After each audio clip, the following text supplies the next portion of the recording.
Welcome back, everyone, to R2Kast number 23. Now, my guest for tonight and I have just been sitting talking about this for the last 10 minutes. I think it's 23. If it's not, you're probably not going to hear this bit, and we're going to have changed it. But yeah, welcome back again. Almost a year we've been doing this now.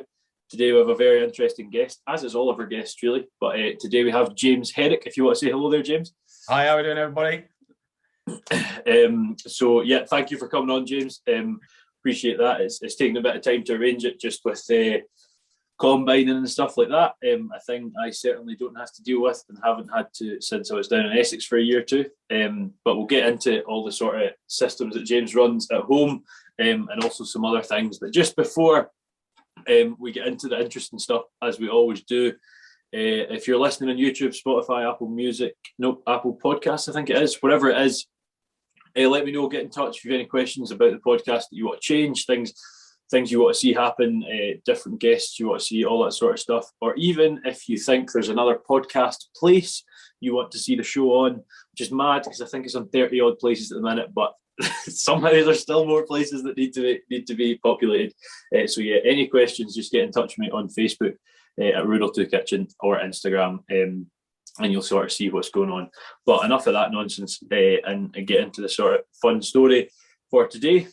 James, what sort of background are you from? Are you from a farm? Are you from an urban background? Just let us know a bit about that. So I'm from a family farm.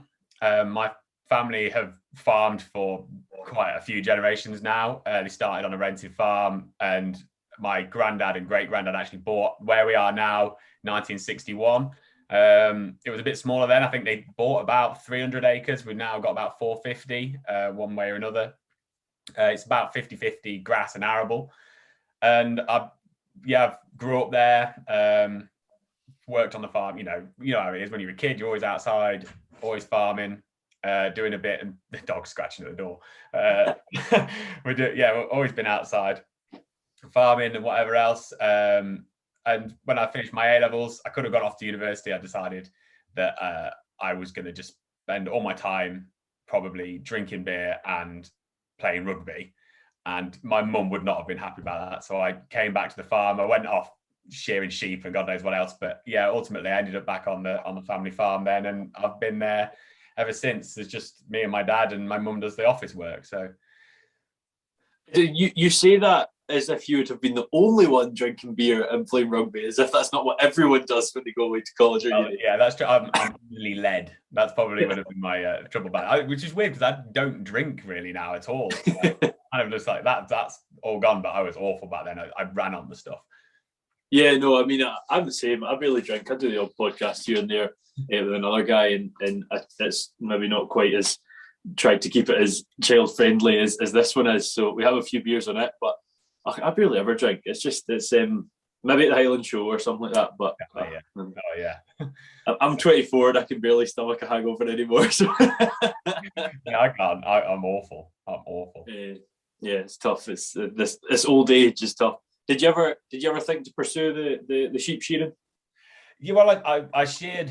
I started when I was about sort of 16. I went off wool wrapping for a contractor, and we got this he ran 3 shearers, and one of them was a Kiwi guy, an old boy called Tom, and he used to get to the end of the run, last sheep, and he'd be like, James, come on, and he'd get there, but like, what's up, Tom? And he'd be like, just finish this sheep off, and it'd just be the last leg, and then next one it'd be like, oh, just do a bit more, and it'd be from the last shoulder you do, and then you end up doing the last side and from the long blows and whatever else. And then after a couple of years of doing that, the contractor offered me a place on the stand. I was rubbish. I mean, I couldn't hold sheep barely, but I was like, yeah, I'll do it. I just said I'll do it, and I'm the kind of person that if I say I'm going to do it, I'll do it. And I went the first day.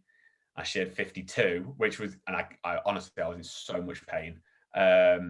And then I went the next day and I sheared 82, and then I didn't do a few days. I just kind of went when they got a lot of sheep. And when I went back, I thought, oh, this would be easy. And I completely forgot what I was doing. I hadn't got a clue. It took me about 8 or 10 days to do 100. And then by the end of that season, I was doing 150. And then, did some second shear ewes later in the year, did 220 odd, and then after a couple of years went off to New Zealand, sheared in New Zealand, came back here, ran my own run for about 5 years until my granddad got ill and my dad was having to look after him, and that was at that point really was the turning point at which I had to sort of knock that on the head and come back to the farm. So I still do shear about 300 or 400 a year for the neighbour, but I did pursue it for a while, but moved away. For those of you listening who have not shorn a sheep or don't know what it entails, he says, "Oh yeah, I was doing 220 a day," as if like that's just easy. I've shorn about, I think it's 17 in my life. Normally just add one a year, but it is a tough gig, and folk that do it are a different breed. So fair play to you for it. But I guess that's a big thing that's happening at home, and it's time to sort of come back and be the grown up. You just get that.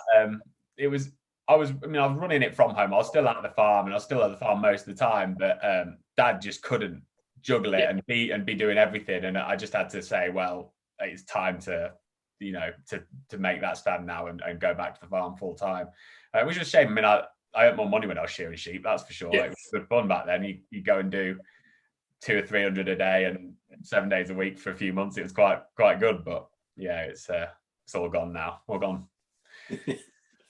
Very good. Who out of interest, you said it was 1961 that it was bought, so would that be your grandparents that bought the?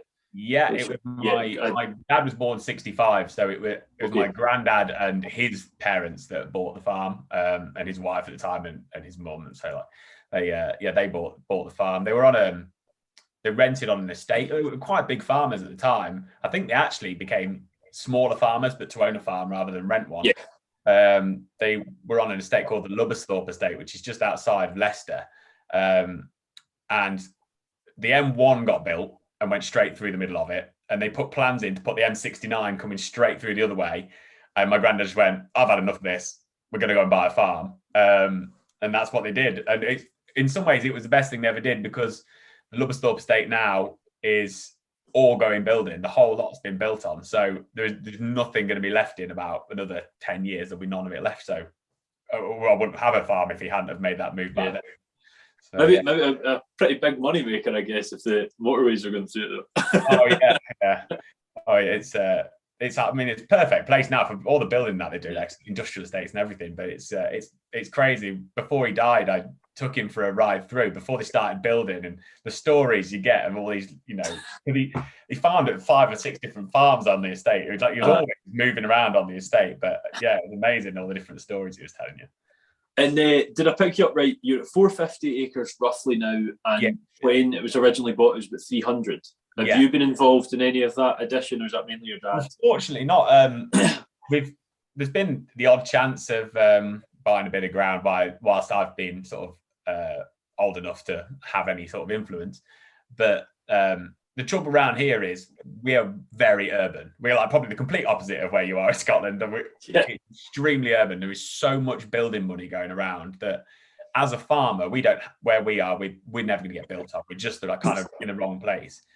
But around here as a farmer, if you've not got that building money, you just get blown out. You can't buy the ground. And it's kind of frustrating, because as a sort of bit of a smaller farmer, you start and think, well, how am I going to now progress my business so that I can potentially pass that on to my kids and they can pass it on to their kids if we're not going to be in a position to be able to buy a bit more ground? So it's one of them. It's a bit up in the air, but we'll work it out.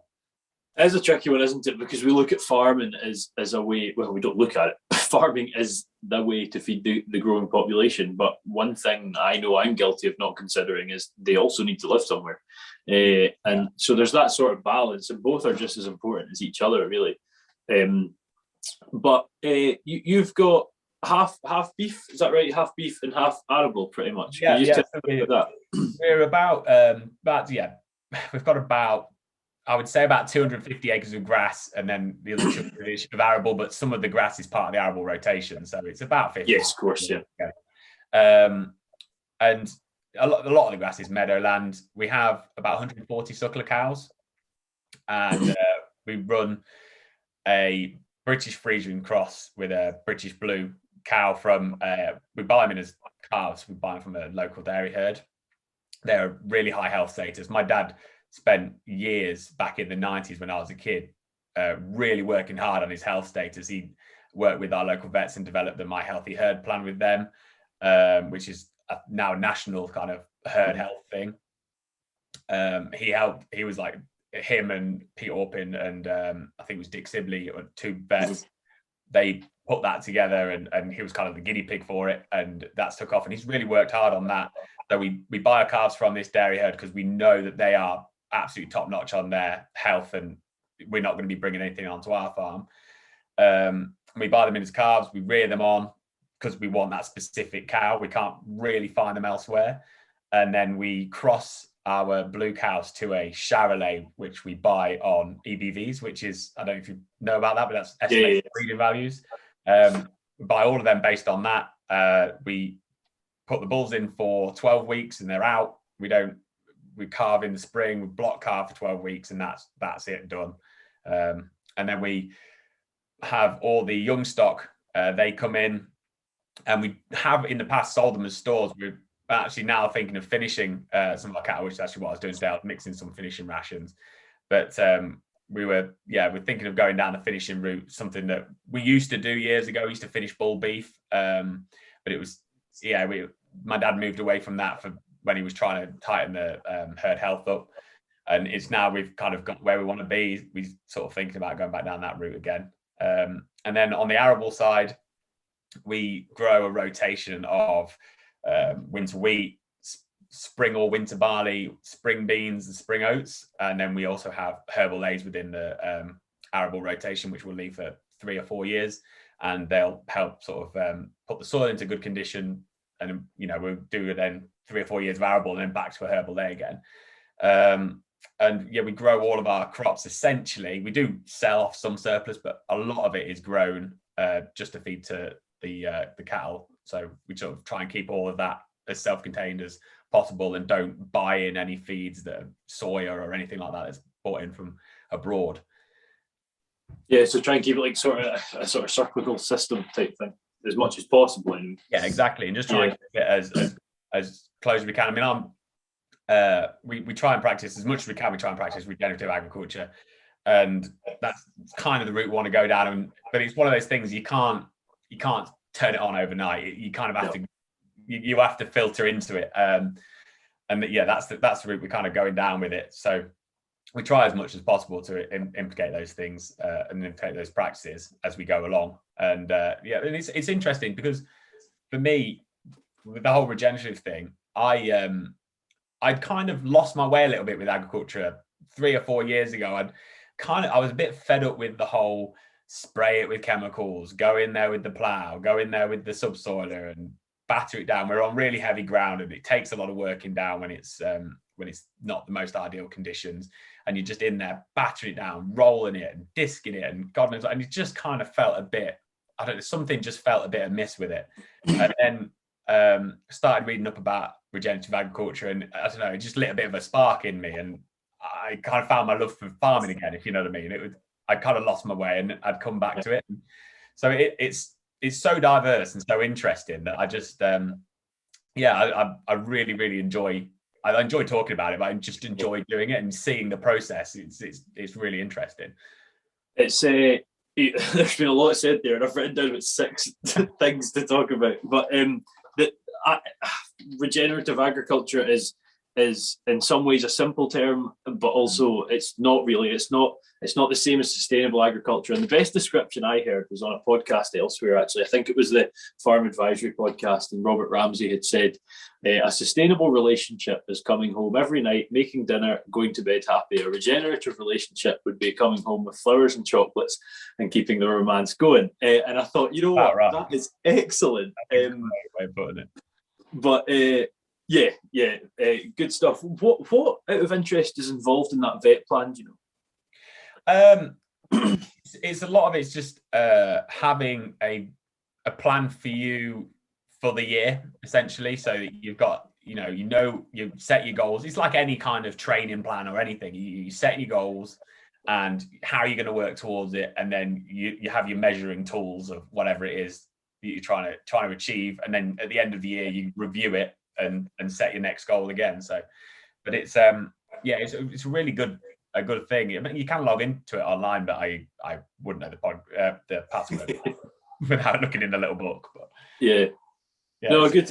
It's good to have, like, we all sort of do vet plans. Some of us do deep vet plans where we go to the vet and go through everything and all that sort of thing. Some of us sort of have a chat at the road end of the vet, you know, and it's really good to see that recorded sort of form, to see how it works. For those of you listening, guys, I know some of you listening because, and it was why I started it actually, you're interested in farming, you're interested in what's out there and what happens. James mentioned EBVs there, and that stands for estimated breeding values. And what you can sort of see from them is, for example, the calving ease that a sort of a top brings to the mix, the daily live weight gain they bring, there's also I've went blank. Could you tell us a bit of what you're looking for, James? So for us, when we're picking bulls, the reason why we use a Charolais more than anything, they're a lovely temperament to work with. We used to run Limousins, and my God, them things will kill you as soon as look at you. Just the best thing we ever did was getting rid of those things. But yeah, the reason we moved to the Charolais was because the society as a whole have a really good EBV sort of system. That everyone seems to be doing it, and you have. Hello, Barley. The dog's just done it. Named after the crop on the farm. And it works really, really well. And you can kind of go to a sale and you can see everything. I don't really ever go to a sale and just stand there and go like, oh, I like that one, I'll buy that. That never really happens. I'll get the catalogue and I'll go through and for us personally, because we're looking for an animal to grow to fatten, we're looking for, as well as because we're trying to calve the cow, we're looking for a high calving ease. We don't want something that's going to cost us a lot of money in cesareans or something we're going to have to help. We generally want a good calving ease. We want a good growth rate. So we want that calf to calve easy and the calf to grow as fastly as possible. And we look for other things like a terminal index, we want a high terminal index and a high ribeye muscle area, because those kind of things all indicate a better carcass killing out weight. And also look at things like scrotal size, because there's a direct correlation between scrotal size and fertility. So we try and cover as many bases as possible. There's other things on there like things like a cow's milk yield and things like a calving ease for the daughters. And they're kind of things that I would necessarily discard because for me, they're not I'm interested in. But what generally ends up happening is we've got one bull that's plus 27 on his calving ease. He's the most, the year that he was born, he was the best calving ease bull, but he also has really good growth rates. And you'd look at him and you'd think, you're a madman to put that on some heifers, especially on my blue heifers that are only about 450 kilos. Yeah. You think you're an absolute madman, but they will spit those calves out. You will never be helping them. It's amazing, the system, how it works. And generally now, having done that, we only really tend to get calving issues that are the cow's fault. We never get a bull calving. We never get like a big calf that we can't get out. It's either there's a narrow pelvis or there's something wrong with the cow. It's never seems to be the bull, it's incredible the difference that has made to us. It's phenomenal, actually. I mean, obviously, for those of you listening again, you're looking for a small calf that has a high, quick live weight gain. So easy out, not going to damage the cow, not going to damage the calf, and reaching those weights that you're aiming for. You mentioned plus 27, and I'll be honest, I have a base knowledge of EBVs. What is zero, and how does plus work? You know, how do these numbers actually mean? What do they indicate? So they're all slightly different depending on what you are measuring. But for calving, for example, 0 would be your breed average, and minus of 0 would be worse than your breed average, and obviously plus of 0 would be better.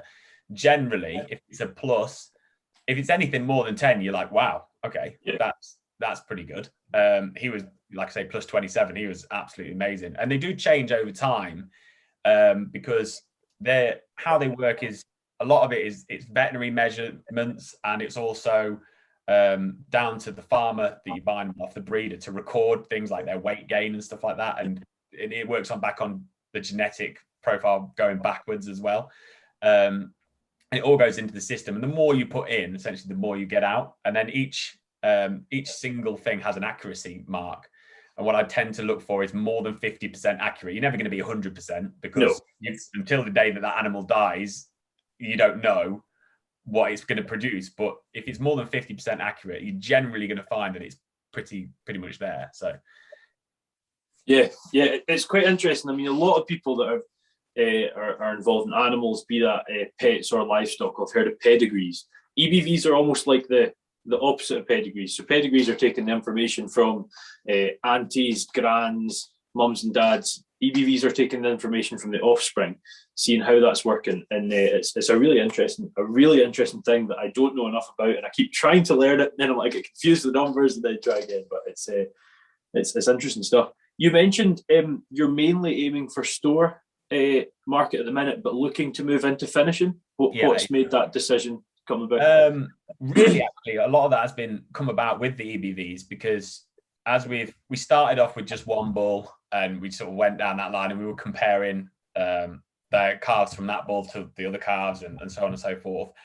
And as we now got to the stage where all our bulls are Charolais, and they've all got, we're sort of 8 and 10 years down the line from doing this, we now realized when we come to selling in the market, for example, as stores or selling direct, that our stores tend to not actually be that popular in some ways. They always make good money, but they're not that popular because they're almost too big because of how well they grow.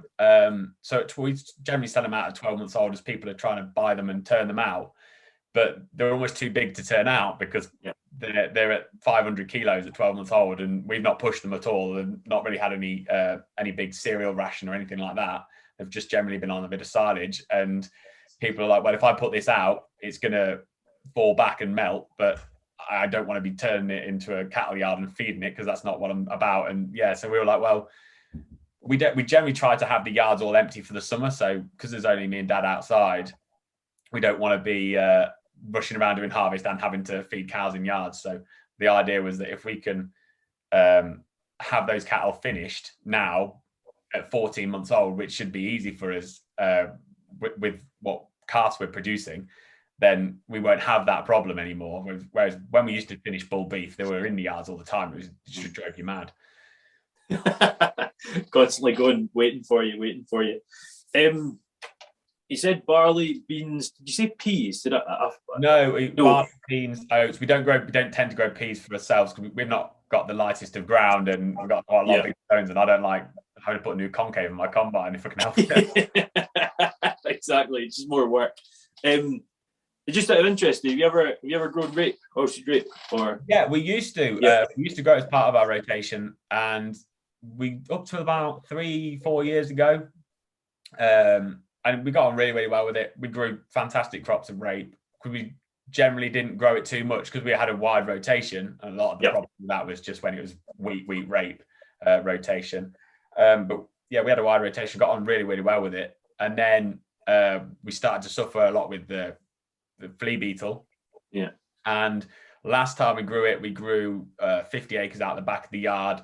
We had one 20-acre field, which was perfect, yielded about 2.2 tons to the acre. Really, really good. Really happy with it. Another one did about 1.5. You're like, okay. And then the other field, we had to top half of it because the flea beetle had just destroyed it. And it was getting worse, and people were talking about it, and it was in the press. And we were like, you know what?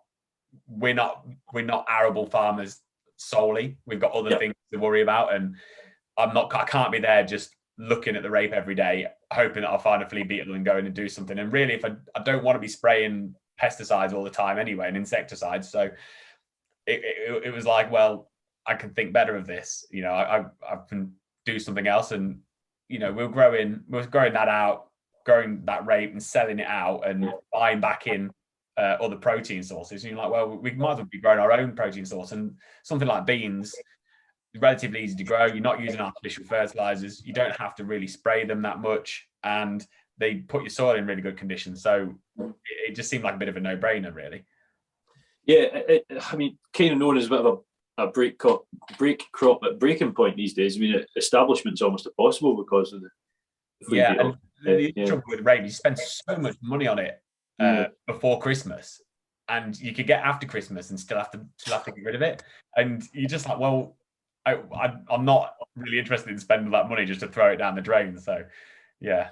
I think I think when you see companies like KWS there offering like offers such as like you pay half now and half when you harvest, like that's, or half when you establish, I think, you know there's an issue. You know that they don't just do that. I had my agronomist round last week, and we're just chatting, just talking me through different things. We're talking about rotation and whatever.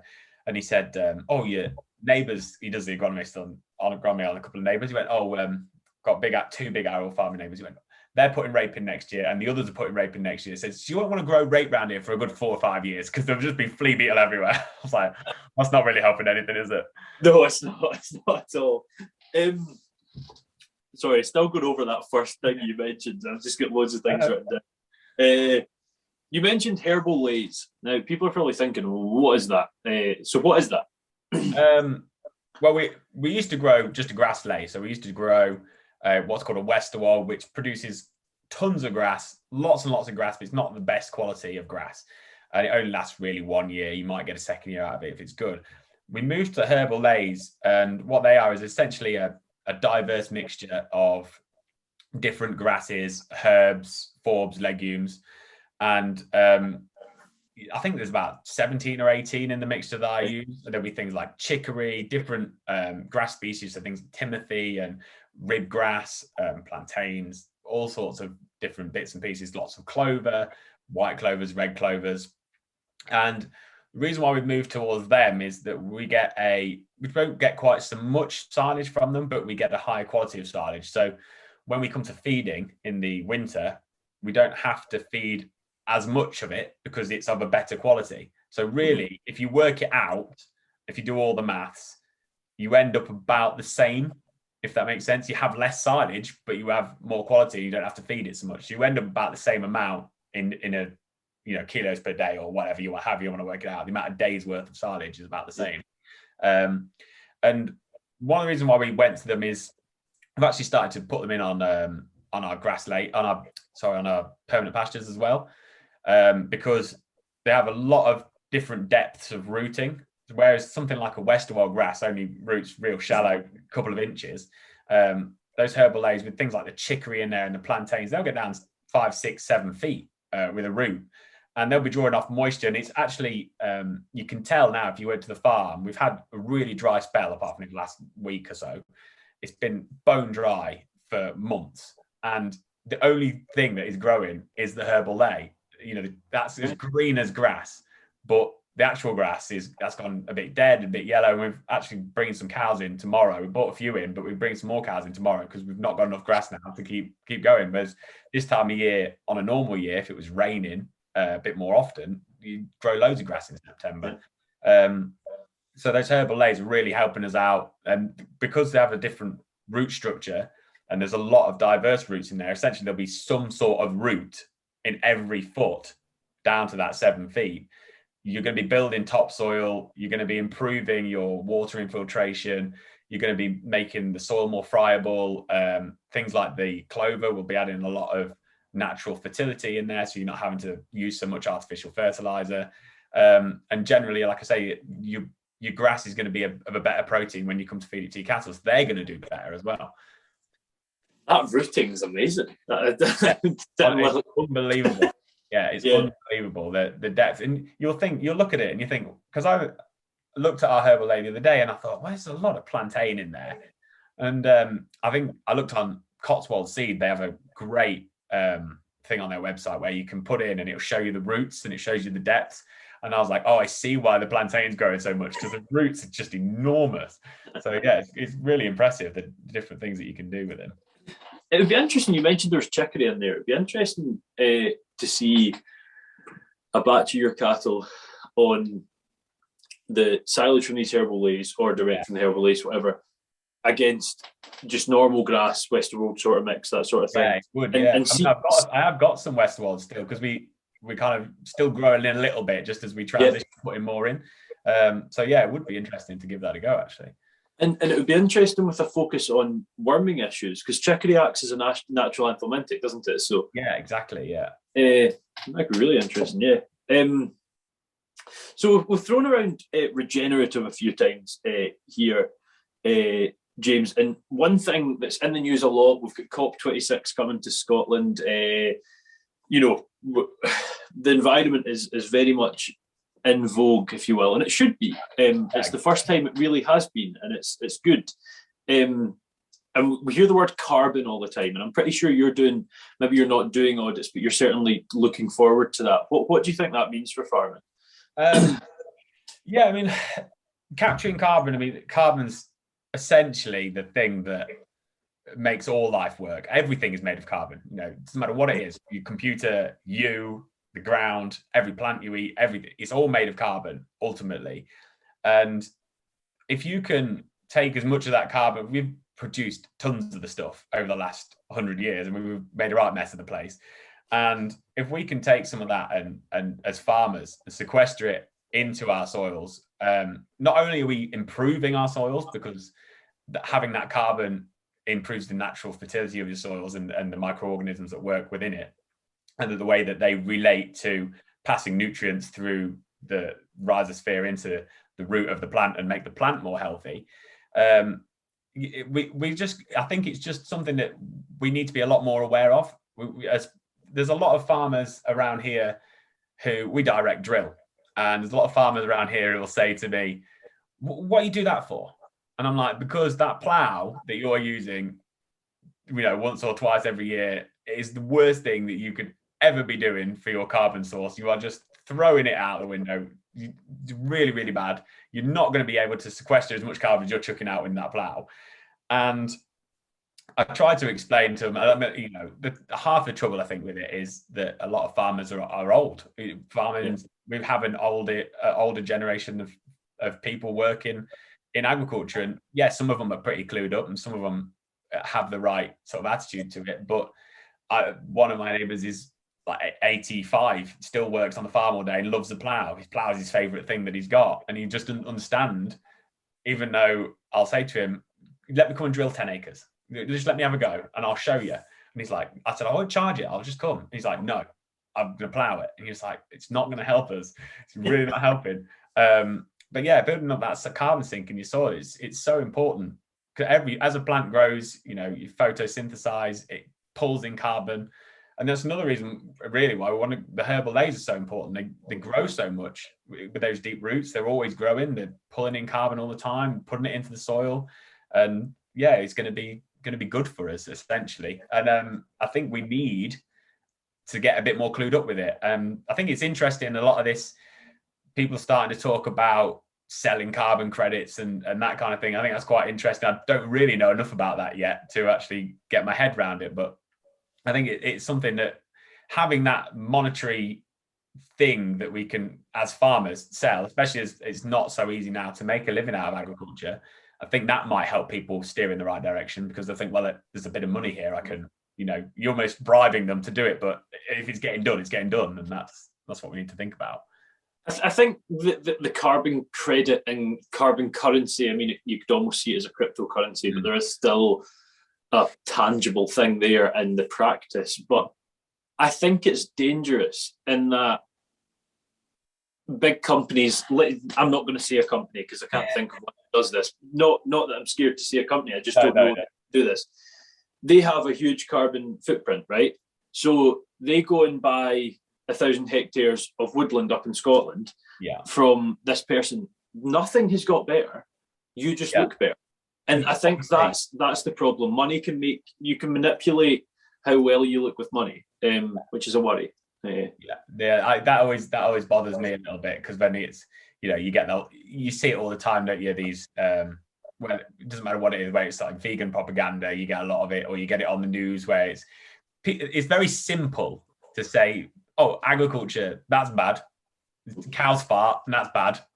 And it's very, very simple to say that. And people go, oh, yeah, I suppose they do fart. And yeah, I suppose that is bad. So I can get my head around that. But if you try to say, oh, well, no, because that cow's actually grazing on this herbal lay, and actually it's not being fed this thing, and actually we're not plowing up the soil to do this and whatever. People are like, what? And how do you explain it? It's so difficult to get anybody to understand things like that. It's such a long-winded thing. I try to talk to my neighbors about it, and I think they get fed up with me. Trying to get fed up with me talking about it, because but it is difficult. It's so much easier to say cow farts and that's bad. Stop eating meat, and it's so easy. It's so easy to say that. Yeah, I've got into that battle on many occasion, but maybe this isn't the time. Could you just tell us a bit about the differences and processes between direct drilling and a process in which we're ploughing, we're secondary cultivating, and we're drilling? Yeah. So if we start with a general cultivation, you've got sort of three different. You've got your full tillage, so your full inversion like ploughing. You've got your min-till and you've got your direct drilling. With your ploughing, you'll go in there, you'll turn the soil over completely. And people do like it because they tend to say, oh, you get a fresh start. A lot of the commercial arable farmers will do it because you get a clean seed bed. They kind of say, oh, well, we're burying the weeds. We're having a clean start. And although that kind of makes sense, in theory, it doesn't actually work, because a lot of the seeds will stay dormant. You just keep turning them back. And it's also still there. It's never made sense to that idea. Yeah. It doesn't really work that way well. And people will do that, and they'll drill into it, and they'll go in with a power harrow or some discs or whatever to work it down, get it into a nice fine tilth, and then they'll go and drill it, roll it, and go from there. With min-till, you get people who, and which is what we used to do. We used to subsoil everything. We used to disc it, roll it, go in there, and with the combi drill, we'd combi drill it, and then we'd go in and roll it again, and you get away with it. Is essentially a bit less use of fuel in that. There's still a lot of time, a lot of wear and tear on machinery, and a lot of kit you need. And then we move to direct drilling. And essentially the difference with the direct drilling is that you're not touching that soil. So you're not releasing the carbon out of it by going in there and ploughing it. Obviously your ploughing is your worst. Your min-till is better than ploughing, but yeah, you direct drilling, you're not going to release your carbon. You do have to farm it slightly differently. You have to think differently when you're direct drilling, but in simple terms, you just go in with your tractor and your drill. You don't need any more equipment. You'll drill your seed straight into what was last year's harvested stubble, and hopefully, if everything goes well and your soil's in the right condition because you've worked on it, your plant will grow and you won't see any different to the guys with the plough. So I've actually got one question, because I don't have a clue what the answer is to this.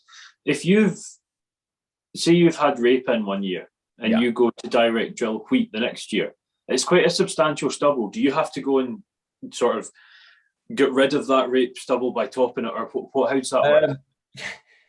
It depends a bit. I mean, like for myself, I always tend to combine it quite short, because I'm conscious that that's something that I want to do. I mean, some farmers, especially arable farmers, will just take the top off because they're all interested in the seed. They're not bothered about the straw, especially on something like rape, because they can't generally sell it. They're not that bothered about it.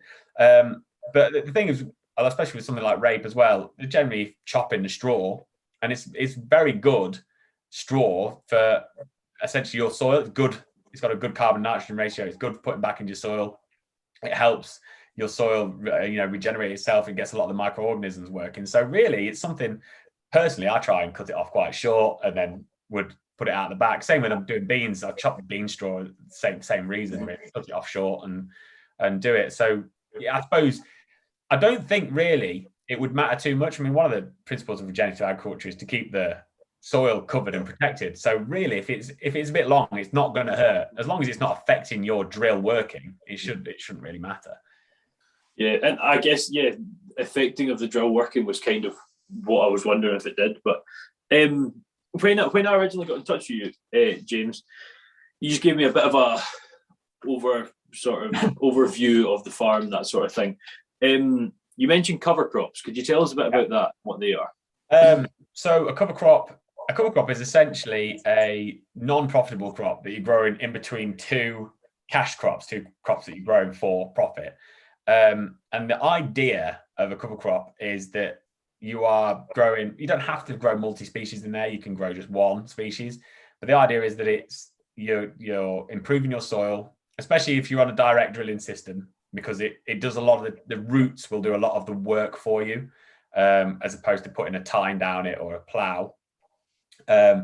It's capturing carbon, so it's sinking carbon into your soil. If you've got the right plants in there, something like leguminous plants or even certain clovers that will grow fast, you can put nitrogen into soil, which again is available for the next crop when you come to drill that. And you can do a lot of things with them. So you can graze them, and you can run some sheep over there or some cattle if it's dry enough, and graze them off during the winter, and integrate some livestock onto your ground. So you're almost making use of something that wouldn't otherwise be used, because if you were waiting to drill a spring crop, they'd just be sat there anyway. So it's just, and having a living root in your soil is going to improve your soil faster. So if you are not leaving that field dormant for that period of time, essentially that you're going to improve your soil. So you're just trying to utilize your acreage essentially as much as possible. And you can do so many things with the cover crop, depending on what really you're trying to achieve. So if you've got a compaction issue, you can grow some really deep tap roots in there that are going to break through pans. If you want to fix some nitrogen, you can grow stuff like mustard and clover that are going to put a lot of nitrogen into the soil that you can then utilize for your next crop and reduce your artificial use. You can try and build biomass if you need to put some bulk back into your soil and get some organic matter into the soil. So some stuff like mustard, again, you get a lot of bulk with that, and you can, or forage rye. So it really does depend on what you're trying to achieve. But as a general rule, it's just trying to keep something growing in your soil as much as possible, and then if you can, utilize it to do something else. Yeah, absolutely. And James, you mentioned compaction a few times. Just so you know what that means, when we're running anything over the ground, imagine you mashing tatties. That's essentially what's happening when you're compacting the ground. I've got some rubbish analogies. I'm a lecturer, so I have to come up with stuff to understand them. So every time you take a tractor over a field, you are letting carbon go, because you're pushing that ground down, which is forcing it out. So just in case you're wondering what we're talking about there. I could sit and talk about the farm all day. I'm having so much fun. Like it's not surreal to me because I know a lot of the stuff, but I haven't spoken to many folk that are doing it. It's a bit harder in some ways to do some of the stuff you're doing up here purely because we're not doing it where we are, that sort of thing. But the reason I originally got in touch with James at first was I saw his name pop up on an Instagram post or a Facebook post or something through the Farmers Weekly, and he was talking about discrimination in farming, and it was mainly aimed at homophobia.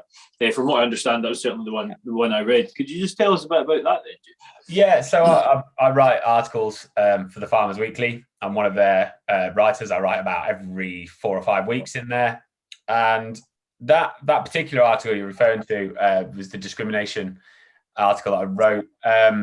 Essentially, I'd seen online they were doing the Gay Pride Massey Ferguson the design, and they were running the competition. They were trying to get kids involved, and just to colour in the tractor, and then the winning design got picked and put on the Massey Ferguson. I thought it was a great idea. I'm like, yeah, that seems really cool. And I just happened to notice on one of these posts on Facebook that it got like 300 comments, and I'm like, seems a lot of comments. I'll just click on there and see what's going on. And just there was some comments on there where your normal comments, but there was so much abuse and stuff aimed towards gay people, and I kind of read it and I was like, this something really amiss here. And people they were joking about it. They were using that as a way of having a go at people, and there was some people on there, the stuff that they wrote, they should be ashamed of themselves. It was disgraceful. And I'd spoken, I know a couple of gay farmers and gay machinery reps and things like that, and I'd spoken to Kate, my fiance, about it, and I was like, I can't believe these people are putting this on here. It's so bad. And it got my back up really bad. And then they put another post on, and so the people started at it again. It hadn't got quite so many, it got like 70, and I was like, comments, and I thought, God, this is not right. Something needs to be said. And it just happened to be the week that I was tipped to write an article, and I was like, you know what, I'm just going to go in on this. I'm going to say it. And we were always, when we first got into the job of writing the articles, they said to us, you know what, you can write what you want. Be careful of aiming stuff at a particular manufacturer, because you can end up in court, but you can essentially write whatever you want. And I thought, well, I'm going to go for this then. I'm going to tell everyone how it is.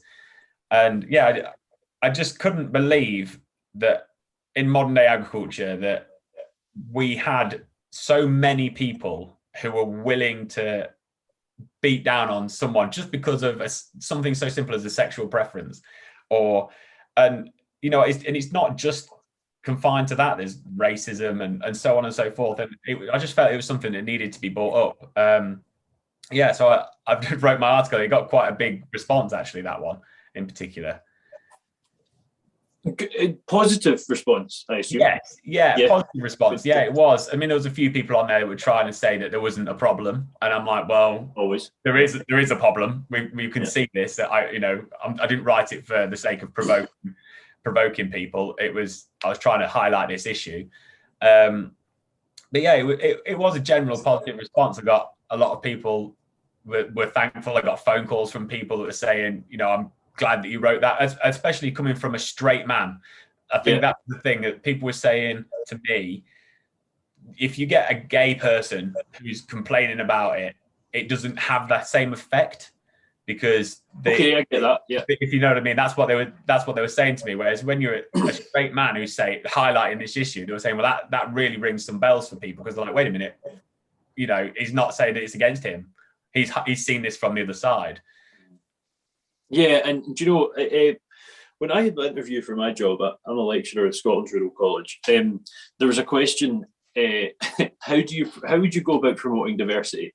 And I went in a rant, and I was probably lucky I got the job after the rant I went on, because I said, I don't care what colour your skin is. I don't care who you want to have sex with. And that comment in itself is not something many people say in an interview, but it's so true. It blows my mind that this is a thing. I mean, you might have heard of him, Flavian Obiero. I've had him. Great guy. Right, yeah, he is. He's a wicked guy. Absolute legend. I've honestly classed him as a close mate. I've never met him, but he's talked about casual racism in farming. Yeah, and like we've all got mates. Yeah, we all take the piss out of our mates and stuff like that, and that's fine for whatever reason. Yeah. I was always the chubby one. There was always stuff whatever. Exactly. I was always the one that had no hair. Yeah, well, exactly. We all have something, and that's your close friends. That's fine. You don't care. It's good fun, but this whole stuff on Facebook, writing you whatever, you this, and I'm like, what are you doing that makes you think this is what I want to do with my minute at the minute? Yeah, I don't get it. The whole keyboard warrior thing, and you know what? I knew full well that 99% of those people wouldn't have said a thing to them in their face. 100%, and it just drives you mad, because you just think, well, why are you doing this? Because it's not just that as well. It's you got to think about the people that are reading it. There might be people who are reading those comments who are gay people who haven't come out, who haven't come to terms with it or whatever, don't feel socially accepted, and it could lead to something absolutely tragic because of what you said. And whether you were having a bad day or whatever, doesn't matter. You shouldn't be saying it, and that was what. Really, I just needed to get it out there that it's just not okay. And like you're saying about Flavian, racism, the same. I mean, he's in a unique position, because obviously he's a Kenyan guy, a black guy, and he's working in an industry that is generally white male, and from years gone by, it's very ancestral kind of industry. It's always been passed on. So he's getting it because of what he is, and he shouldn't be. He's an incredible pig farmer, absolutely incredible pig farmer. He knows more about pigs than I'm ever going to know about pigs, and that should be what he's celebrated for. It shouldn't be, oh well, he's a black guy. It should be, or a gay guy, or whatever. It should be, well, they're amazing at their job. Yeah, that's what he said. He was like, I'm always Flavian, the black farmer, and I'm like, I'm Flavian, the pig farmer, and exactly. It's so true. And the thing is, if I was to count, on one hand, we've kind of moved on to the race side of things here, but let's talk about it in general. In fact, I could count on one hand the amount of farmers I know that are not white, let's say not white, let's not specifically say black, because I know of three people, two people are black and one person from Asia, right? That in itself, people can listen to that and say, well, that's not our fault. But if you really look into it and look at those comments on Facebook, you're saying someone who's not came out, they're listening to this. Maybe there's someone out there, a 16, 17-year-old, male, female, straight, let's say gay, not white, whatever, wanting to get into farming, and they see that and they're like, nah, fuck that, I don't want to be part of that. I do not want to be part of that. We're farmers. I'm a farmer because I love farming. I'm not a farmer because I'm a white man. Yeah, exactly. Yeah. That's fundamentally it. These people should be brought into the industry because they want to be. We're missing so many people. We're driving so many people away. Yep. We could be the best people we've ever had. They could be the next Bill Gates. They could do something incredible that could revolutionize agriculture. But we're driving away because they're black or they're gay or whatever. It's wrong. We shouldn't be doing it. It's totally wrong. And I did a master's in food security in 2019, and we talk about biodiversity all the time. But agriculture does not have a human diversity, and it's as you're saying, it's missing it. I mean, the things I gained from my Chinese pals that year, my French pals, my Canadian pals, my Nigerian friend, like you just gain so much from hearing different things from people from different backgrounds, from people from everything, and it's sad that we have to have these discussions. Actually, yeah, it is. Yeah, but here we are, and let's hope these discussions. There's someone out there, that same person I'm talking about, that 15, 16-year-old who wants to get into farming, and they're listening to us and thinking, nah, let's side with these guys as opposed to side with these people. They're just writing things. If you're gay or black or whatever, if you're being discriminated against, I'll give you a go. If you want to come have a go, have a go. I'm not going to discriminate against you because of what you are. If you want to do it, you want to do it. Does it matter? No. But yeah, exactly. I couldn't agree more. And I think you mentioned in that article that the sort of women in agriculture is a thing now. It's big. It's a shame women in agriculture has to be a thing. It should just be. That's how it is. Yeah, it should. I mean, and the thing is really generationally, if you go back, there's been a lot of women in agriculture. My grandma used to go and do stuff on the farm. She wasn't resigned to the house because whatever. So it's been a thing, and they've done women in agriculture. It's been an amazing movement, and there is so many incredible women in agriculture. But like you say, it shouldn't be a thing as such. Yeah. It's amazing that it is, and it's amazing what they've achieved. But we should just be accepting that they want to do it and allowing them to do it, and not putting barriers in the way. And it's such a male privilege thing to think that women are less important in farming, because there's more female farmers out there than there is male. I think it's like 65-35 to women.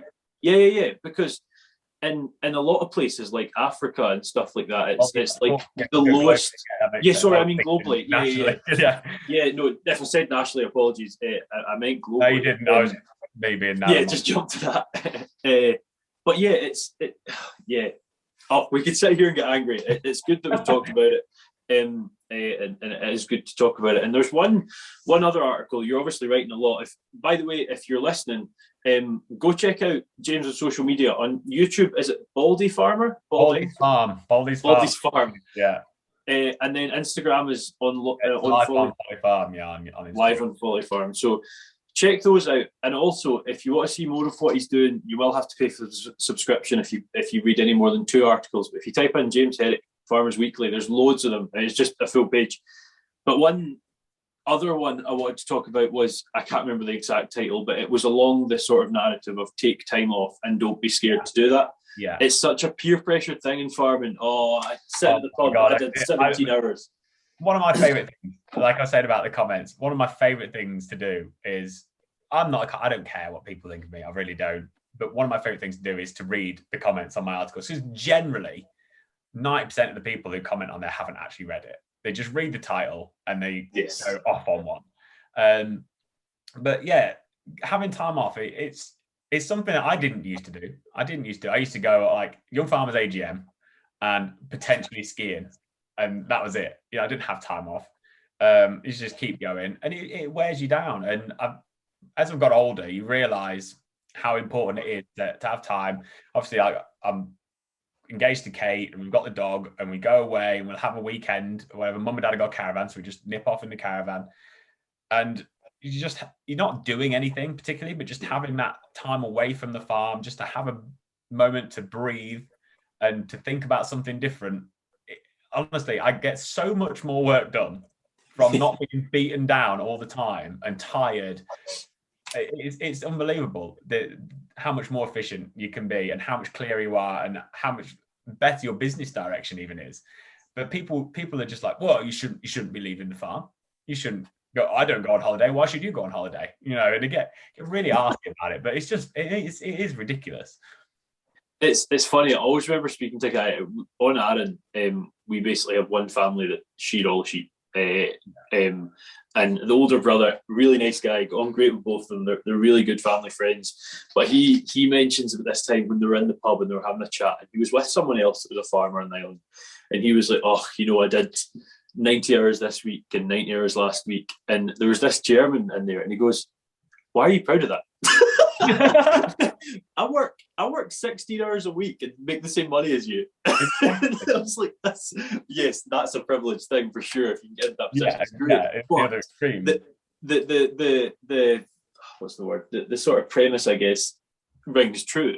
Yeah. It's not a brag to say that you don't rest. Talking to my dad about it just after I wrote the article, because generally, I generally don't tell them my parents what I'm going to write. I just write it, and then I'm like, you'll see it in the Farmers Weekly. I just let them. I don't, because then they can ask a question. Because generally they'll try and ask questions before, and I'm like, if you just wait and read the article, you'll know. I was talking to my dad about it, and he was saying we turn up in the morning, we have our time when we start, we work, and we stop for breakfast. We start early. We stop for breakfast. We like to get all our livestock done before breakfast. Then we stop and we eat. We go out. We work till lunch. We go out after lunch. We work. We go home. There's none of this like, oh, we'll go in for a coffee. We'll have a sit down, whatever, and trying to take it in the middle of the day. When we're at work, we work and we work hard. But that's fine, because I come home and I've got, like I say, I've got Kate here. I want to spend time with Kate. We don't work together, so we're not spending time. I don't live on the farm. I live about a mile away, so we're not on the farm together. I want to spend time with her. I want to spend time with the dog. I want to be able to still go running and swimming and out on the bike and all my triathlon training that I do and all that sort of stuff. And I still want to go off. I like to cook. I like to bake, and I still want to be able to do all of those things. So I like to just go to work, have my time, do my job, come home, and make those delineations. I think it's really important. I think I'm a better person for it, for actually spending that time and being like, I'm going to be organized and I'm going to do it. It's made me a better person. It's made everything a lot more organized, and everyone seems a lot happier with it. Yeah, I couldn't agree more. It's funny seeing the students. There's agricultural students that are anywhere from 16 to 20 roughly, and it's just, why didn't you work Saturday?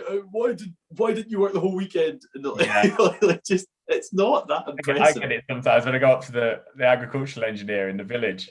I went up there last week to get some oil pipe fittings, and one of the lads in the workshop went, I'm surprised you're here. You're all usually off walking up some mountain or something. I'm like, yeah, but my job still got done. Don't worry about it. The corn's in the shed. The cows are all fed. What's your problem? Exactly. Like, what more are you going to do? Like, do the job and enjoy the rest of the day. Jeez. Some really good points. And we've went over some really interesting stuff there, James. It's been good to talk about the regenerative side. As an aspiring farming YouTuber, I'm guessing you've heard of the Funky Farmer. Maybe I have, only a little bit. I've not actually. I've done a little bit, but not a lot. Well, he's kind of known, from what I understand, as like the sorry, Richard, if you're listening, the grandfather of farming YouTube in the UK. He started it back in 2008 or something like that. Like YouTube, like before the internet. Yeah, exactly. Yeah, I'm pretty sure he must have been putting it in the post box. I think I was 3310 back then. Yeah, exactly. Snake 24/7. But I had him on, and he was talking about biodiversity and some of these herbal leaves and stuff like that. And it's not something, I'll be honest, we consider often enough, and it's really interesting to talk about it. So thanks for that. But if you've been listening, you will know there's 2 questions I ask everyone at the end of it. If you haven't listened to the end, you will not know what they are, but that's fine. The 2 questions is, 1, where do you see yourself in 5 years? And 2, and you'll be a really good one for this, given we've just been talking about this, if you had tips for anyone coming into the industry, what would they be? So in 5 years' time, wow, I'll be married. That's for one. Let's hope, yeah. Yeah, because it's next year. So next year, excellent. So yeah, I mean, like from a personal point of view, yeah, actually, I'm going to break it up into 2. I'm going to put personal, I'm going to business, because like we were just talking about, we've got 2 sides to life. So on a business venture, I'd like to try and sell more stuff direct to consumer. That's something I'd quite like to do. Some way I'm trying to go. I'm hoping to streamline the business a lot more. I'm trying to go down the line of cutting out a lot of kit that we don't need, trying to make use of the stuff that we do have, because everything's so expensive. And I just hope that as a general rule, I just want to see my farm thrive. I'd like to leave it in a better position for the next generation than what I found it in. So for me, as long as the processes of improving my farm, whether it's from, like I say, from a machinery point of view, an economics point of view, from the land, from the structure, whatever, as long as I am improving it and I'm putting in that time and that effort, and that is, I'd be really happy from that. Whatever happens after that, great, that's fine. On a personal point, I mean, personally, like I say, I'll be married. I'd love to have some kids, and I'm hoping I'll be in the GB triathlon team by then. But that's a long way up. Is that an honest goal? Yeah, is that? Yeah. I'd like to think so. I mean, I'm not the fastest in the world at all at the minute, but as I get older, we have age groups, so I'd like to get into the age groups, and I'd like to run a sub 3 hour marathon. That's something else I'd like to do by then. Excellent. What just out of interest, what is the average age of a triathlete at the Olympics? I don't know. At the Olympics, they'd be younger than me. They'd be in their sort of mid-20s. Okay, yeah. I mean, some of those guys like Alex, the Brownlee brothers are a bit older than me, I think. I think about 31 or 2. But yeah, mid-20s-ish for those guys. I mean, those guys are quick, though. They are insane quick, those pros, yeah. I mean, like what I'm talking about isn't pro level. I'm talking about like the amateur level of GB. Yeah, no. Still, though, that's amazing, though. Yeah, God, I can barely get the fridge in time. But yeah, sorry, what was the other question? Blanked. Other one was if you had any tips for folk coming into the industry. Of course, yeah. Yeah, if you coming into the industry with anything, just stick at it. There's going to be times when it's hard, and if there's one thing I've learned, even from like just training and everything, there's times when you get knocked back, and you've just got to get up and keep going. It will happen. It might take a while, but it will happen. Just don't get discouraged by it. If you feel like something's against you, you know what? Just try and turn it, use it to your advantage. Don't be scared of using things like social media. Like Wallace reached out to me to try and reach out to other people and get yourself some experience. Get out on the farm. You can travel if you can. See other parts of the world. You'd be amazed at what you can learn from just going. Even a sheep farm here is not the same as a sheep farm in New Zealand. 100%. What I learned in New Zealand was unbelievable. Go and have a look. Go to America, go to Australia, go to Asia. If you can do it, just put yourself out there, and it will work. You will, honestly, it will all come together. You've just got to really just nail it and keep going. Arrow straight. That's the way. I couldn't agree more. And yes, arrow straight sort of concentration wise, but if you have to go in a slightly different path, it really does not matter. Exactly. The travel one's really interesting. I've essentially been in a relationship for the last 10 years. It's with 3 different people, but maybe like 2 months of that last 10 years, I've not been in a relationship. And I haven't taken the time to go and see other places. And I'm genuinely looking at it now. Like there's so much out there. But the reason I'm saying this is you mentioned so many different countries on sheep farm here is different to sheep farm in New Zealand. One tip I would give as someone who hasn't done all that stuff is my sheep farm in Shiskin, which is the village I'm from, is different to the other sheep farm in Chiskin. So get experience on other places, try new places that the manager you're with might be really annoying. Just try new things, and I would back everything you said. You'll be amazed what you can learn. I mean, when I used to go out shearing, I'd go out and shear one guy's sheep. He got about 3,000 sheep. We used to go and shear, and we had sheep at that point. And just the stuff, I come back and be like, why have we not done it like this before? Why have we been struggling? I've just been to Garfield's and I've just learned all this. Like, why are we doing it this way? You know, it's amazing what you learn. Just get yourself out there. It will help you out. It will help you out. And there's some amazing people.